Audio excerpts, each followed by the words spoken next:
Hey everyone, if you're watching this video right now, that means the alpha for Coral Island is finally out. I'm so excited, and it's been 6 months in the making. I did get to play a little bit already, as other people have too. I'm taking a little bit slower right now, so I'm not trying to complete the game right away. There's going to be a lot of time to do that, so I'm kind of just taking my time with it. And all I can say is that I think it's good. So that's all I'm going to say, just so I don't get like an NDA strike or anything like that. However, today's video I think is very important for those people deciding whether to get the alpha or not to get the alpha, or if you have gotten the alpha because you wanted to buy the game and just support the developers, if you should play the alpha right now or wait till the full game releases, or at least sometime next year, maybe during the beta. So before I start off with reasons why you should maybe play the alpha right now or maybe wait off till the full game releases, I'm gonna tell you what I'm gonna do. Since my channel is dedicated to making Coral Island videos, I probably will play the alpha as much as I can to learn as much as I can, so when the NDA lifts, I can make videos that really in depth to really educate everybody about the game. So I'm probably gonna put a lot of time into alpha, a lot of time into the beta, and when the game releases, I'm gonna put a lot of time into that. Let's go ahead and start off with the reasons why you should play the alpha right now. If you didn't already know, games usually release in the beginning of the year or the end of the year during the holiday season. So the summer is usually a bunch of game companies making trailers and videos and putting those out to get excited for the game when it does release at the end of the next year or early next year. And because of that, that means you might not have that many games to play, and this might be a good reason to play the alpha. Now, there are so many other games out, but if you just are really in a drought, because I've had so many moments where I have so many games already, and it just sometimes I have these moments where I don't know what to choose, and I decide not to choose anything because it's just so overwhelming. But if you have been waiting for this game for 6 months like me, and you don't have any games to play, then I think this is the perfect time to pick it up and just play it. Just have fun, and just know that this is not how the game is going to look when it releases. And one thing we do know is this alpha and beta, I guess, is going to go on till the game releases. So you're always going to be able to play Coral Island in some kind of way. So that's kind of another reason to maybe pick up this game, because you know you'll be able to play it all the time. And that brings me to my next point, talking about the experience you will get by playing the alpha.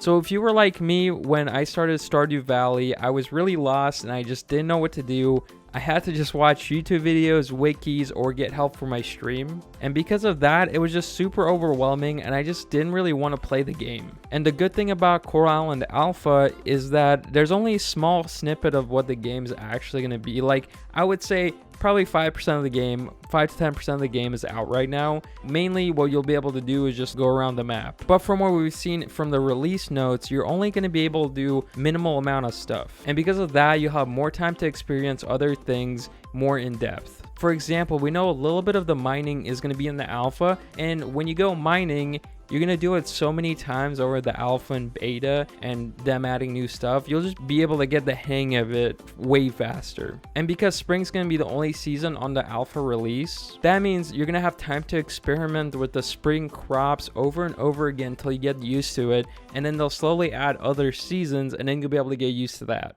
If you want to learn the game little by little instead of getting thrown in the game when the full game releases and not know what to do at all, then this could possibly be a good way to go about it. However, this could also be a negative, and I'll be talking about that a little bit later on in this video. And lastly, one of the reasons to play the alpha or the beta is if you want to report bugs and those kind of stuff to the developers so they can fix it, and that way you're basically helping the game get better.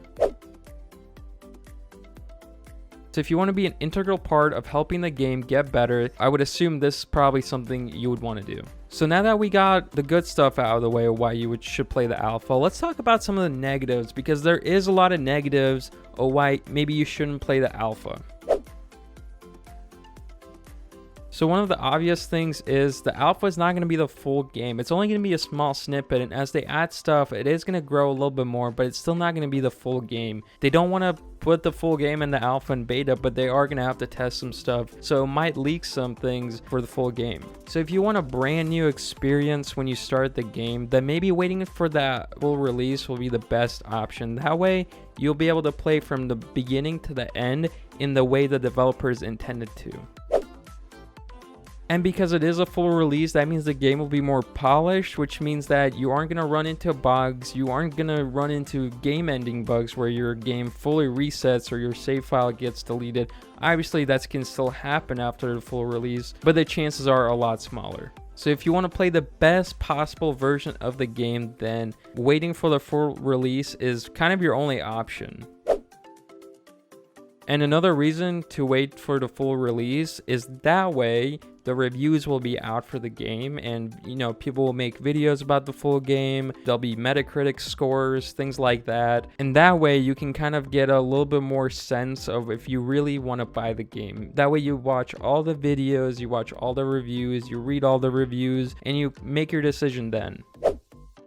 And that way you would also save about $30 because everybody that's playing the alpha right now has invested $30 to do so. When we spend that $30 or $60 or $100 to play the alpha, to be able to get a chance to play the alpha, we didn't know what we were getting ourselves into. Obviously we saw videos and screenshots of the game, but we didn't actually get to play it ourselves. So we kind of took a risk in that way. But if you wait till the full release, that way you don't have to worry about it. The reviews will be out, and that way you can make your decision if you do want to pick up the game for the full price. Or if you wait a little bit after that, it'll probably go on sale and you can also buy it then.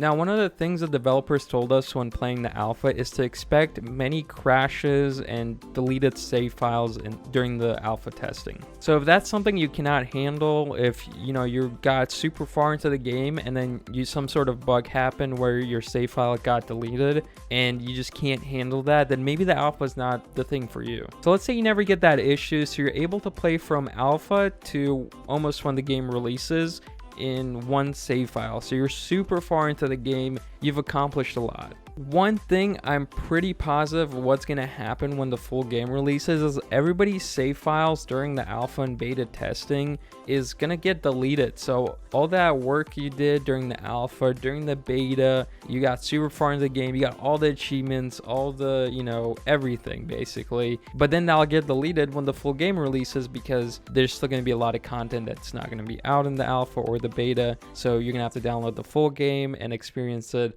from the beginning. So I can see how that can be hard for a lot of people, but if you go into the expectation of knowing that that's going to happen, it is a little bit easier. So don't get super invested in the game and the stuff you have because it will get deleted. Just enjoy the game, have fun. At the end of the day, it's up to you to decide what you want to do, if you want to play the alpha right now or if you want to wait till the full release. The full release of the game is going to be towards the end of 2022, so you got a long wait if you don't mind waiting that long. For somebody like me, I'm pretty impatient sometimes, so I kind of just wanted to get into the game as fast as I can and try out everything. For the people that are playing the alpha right now, I'm so happy for you. I know you probably been waiting for this moment for so long, for 6 months or whatever, and I'm excited that everybody gets to try it. If you aren't gonna try it, I just hope you enjoy the content that the Coral Island community makes, whether it's the drawings, whether it's the YouTube videos, anything like that. And I hope we can keep the hype up for the game till it comes out, and for many years after that. Let's make this the biggest farm sim game ever. I think it's a pretty achievable goal. When I think farm sim games, I usually think Stardew Valley. I personally think it can surpass that. So hopefully you enjoyed this video. Please give this video a like, subscribe. Also, let me know any other reasons why maybe somebody shouldn't play the alpha or should play the alpha. I would love to see your comments below, and I hope you enjoyed this video, and I'll see you on the next one.